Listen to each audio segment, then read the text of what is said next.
Welcome back to the Pulp Raconteur. It is time for Chapter 2 of The Swordsman of Mars. That's right, dear ones. I know you've been waiting for it. What will become of our hero, Harry Thorne? Did he make it to Mars? Is he a swordsman yet?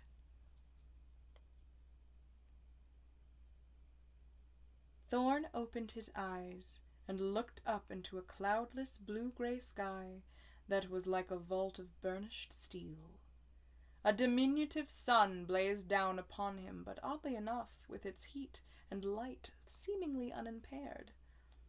The heat, in fact, was so great that it made him draw back into the relatively cold shade of the scaly-trunked conifer that towered above him. Its crown of needle-like foliage gathered into a bell-shaped tuft.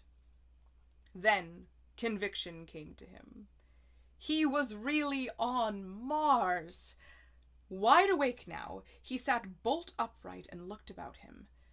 The tree that sheltered him stood alone in a small depression surrounded by a billowing sea of ochre-yellow sand. He scrambled to his feet, and as he did so, something clanked at his side.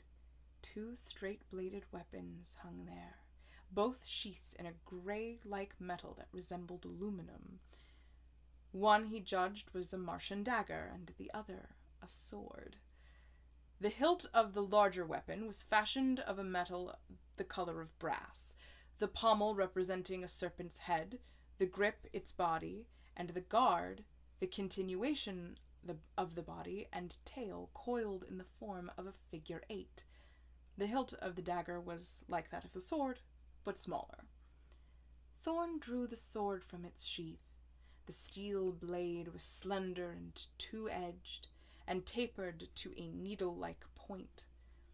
Both edges were armed with tiny razor-sharp teeth, which he instantly saw would add greatly to its effectiveness as a cutting weapon. He tested its balance, and found he could wield it as easily as dueling sword he'd ever held in his hand. Replacing the sword on the sheath, he examined the dagger, and found it was also edged with tiny teeth. The blade of this weapon was about 10 inches in length. Depending from the belt on the other side, and heavy enough to balance the weight of the sword and dagger, was a mace with a short brazen handle and disc-shaped head of steel, which was fastened fan-wise on the haft, thick at the middle and tapering out to the edges to saw-like teeth, much coarser and longer than those on sword or dagger. Thorne turned his attention to his apparel. He was wearing a breechclout of soft leather. Beneath this, and down to the center of his shins, his limbs were bare and considerably sunburned. Below this point were the rolled tops of a pair of long boots made from fur, and fitted with clasps which were obviously for the purpose of attaching them to the bottom of the breechclout when they were drawn up.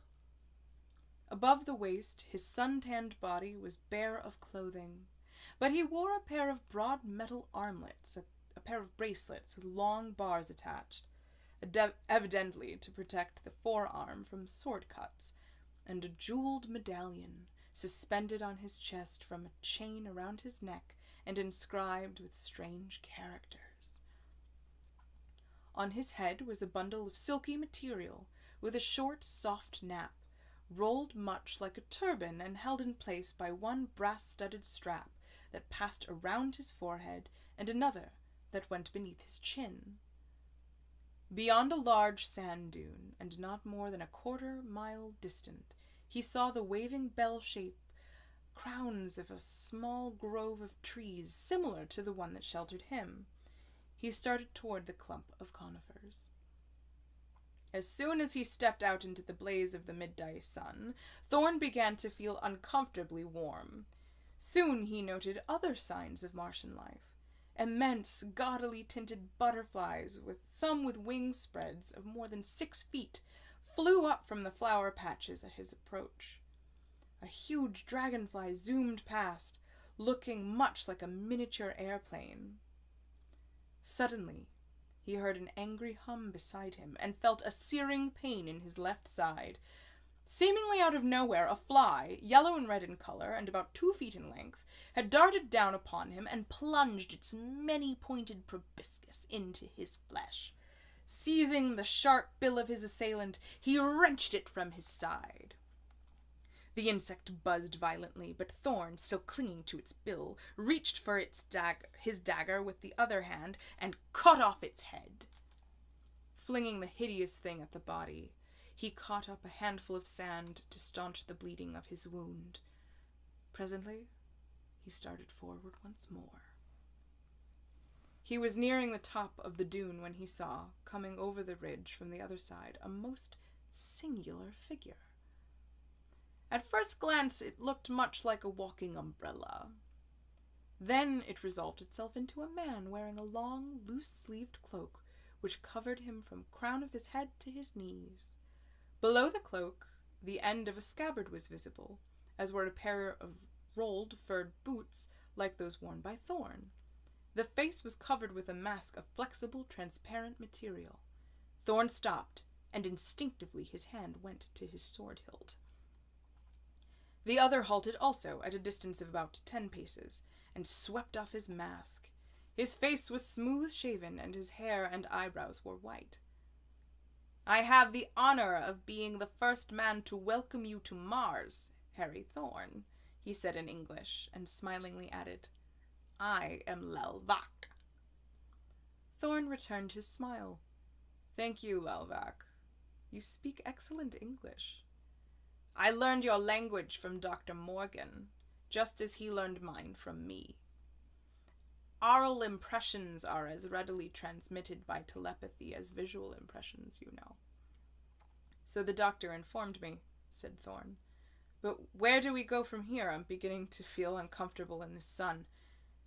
"I've been inexcusably thoughtless," apologized Lelvac. "Here, let me show you how to adjust your head cloak." Reaching up to Thorn's turban-like headpiece, he loosened a strap. The silky material instantly fell down about the Earthman, reaching to his knees.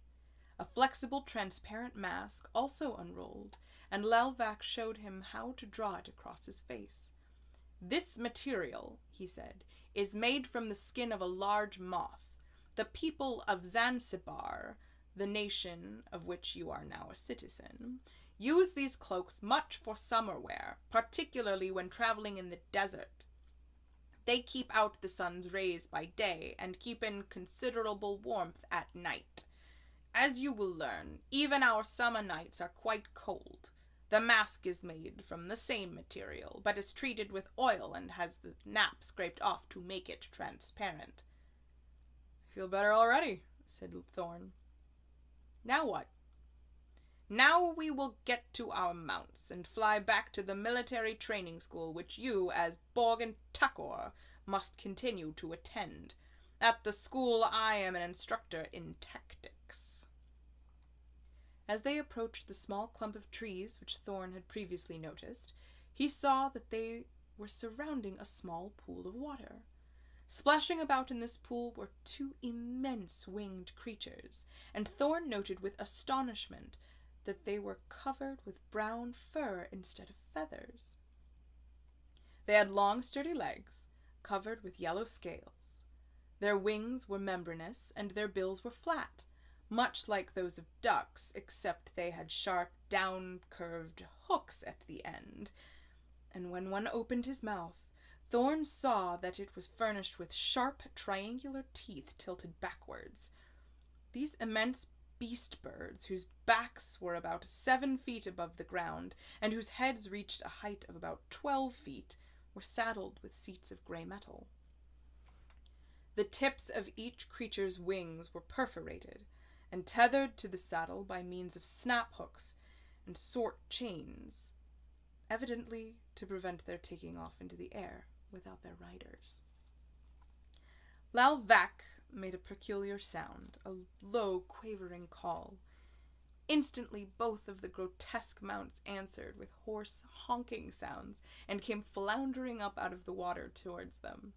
One of them, on coming up to Thorn, arched its neck, then lowered its head and nuzzled him violently with its broad bill.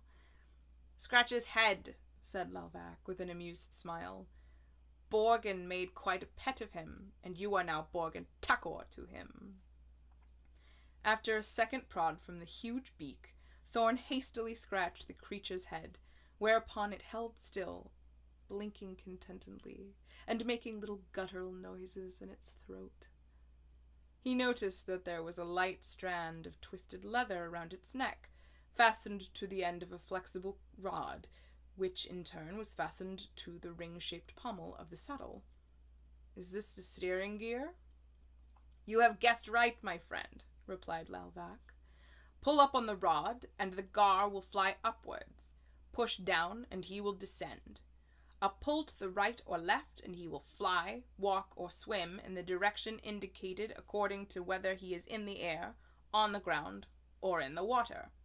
Pull straight backwards, and he will stop or hover." Sounds easy. It is quite simple. But before we go, let me warn you to speak to no one whether you are spoken to or not. Salute those who greet you thus. He raised his left hand to the level of his forehead with the palm backward. "I must get you to your room as quickly as possible. There you will feign illness, and I will teach you our language before you venture out." "But how can I remember all the friends and acquaintances of Borgin Tracker? What a name! Suppose something could come up. I provided against that. Your illness will be blamed for your temporary loss of memory. This will give you time to find out things and the right to ask questions rather than answer them.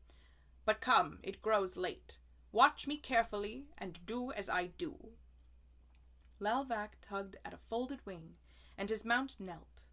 Then he climbed into the saddle and unfastened the snap hooks which tethered the wings, hooking them through 2 rings on his own belt. Thorn imitated his every movement, and was soon in the saddle. "Now," said Lalvac, "slap your gar on the neck and pull up on the rod. He'll do the rest." Thorn did as directed, and his mount responded with alacrity.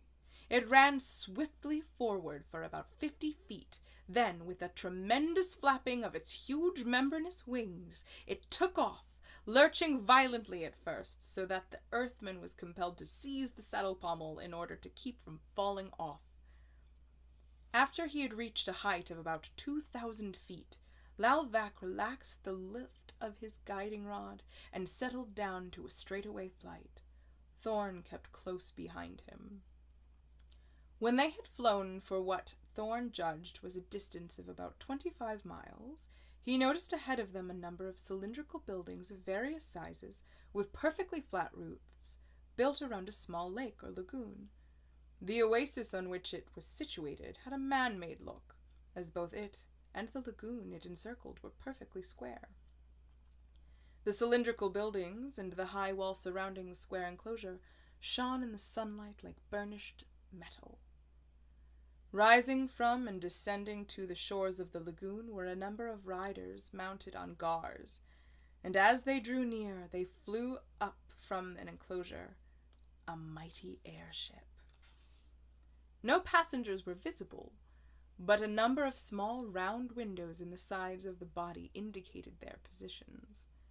Lalvac's mount now circled, and then volplaned straight toward the margin of the lagoon. Thorn's gar followed. As it alighted with a scarcely perceptible jar, an attendant came running up, saluted Thorn by raising his hand, palm inward, to the level of his forehead, and took charge of his mount, making it kneel by tugging at one wing. Thorn returned the salute, and seeing that Lalvac had dismounted, followed his example. As he stood on his feet, a sudden dizziness assailed him. He braced himself to walk away with Lalvac as if it were nothing. The scientist led him toward one of the smaller buildings, which Thorn now saw were made of blocks of transparent material like a clouded amber, cemented together with some transparent product. As they were about to enter the circular door of the building, 2 men came hurrying out, and one lunged heavily against Thorn. Harry suppressed a groan with difficulty, for the fellow's elbow had come in violent contact with his wound. Instantly the man who had jostled him, a huge fellow with a flat nose, beetling brows, and a prognathous jaw, turned and spoke rapidly to him, his hand on his sword hilt. Lalvac whispered in Thorn's ear, "This is regrettable. The fellow claims you purposefully jostled him and challenged you to a duel. You must fight, or be forever branded a coward." "Must I fight him here and now?" "Here and now. Dr. Morgan told me you were a good swordsman. That is fortunate, for this fellow is a notorious killer." Both men drew their swords simultaneously. Thorn endeavored to raise his blade to engage that of his adversary, but found he was without strength. His sword dropped from nerveless fingers and clattered to the pavement. A sardonic grin came to the face of his opponent. Then he contemptuously raised his weapon and slashed the earthman's cheek with the keen, saw-edged blade. For an instant, Thorn felt that searing pain. Then he pitched forward, on his face, and all went black. Tune in next time for Chapter 3 of The Swordsman of Mars. What will happen to our hero? Will he overcome his adversary? Will he be branded a coward forever? Will his beautiful face ever heal?